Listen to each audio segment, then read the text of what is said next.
Hello guys, নতুন একটা ভিডিওতে নতুন একটা ব্লগে তোমাদের সুস্বাগতম। আমরা এসেছি তেজপুরের মহাভৈরব মন্দির। বিখ্যাত আর অনেক জাগ্রত এই তেজপুরের মহাভৈরব মন্দির। জনশ্রুতি মতে অসুর বংশীয় শিবভক্ত বান রাজা এই মন্দিরটা প্রতিষ্ঠা করেছিল। মন্দিরের শিবলিঙ্গটি জিয়া পাথর দিয়ে বানানো, যেটা পাথর বছরে বছরে বাড়ে।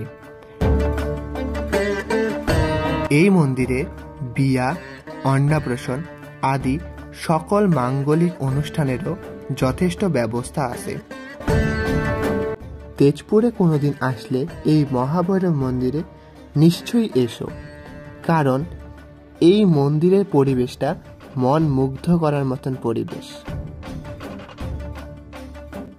তো আজকের জন্য বাই, সবাই সুস্থ থেকো, ভালো থেকো। দেখা হচ্ছে নতুন একটা ইন্টারেস্টিং ভিডিওতে। Please like and subscribe. करुणावतारं संसार सारं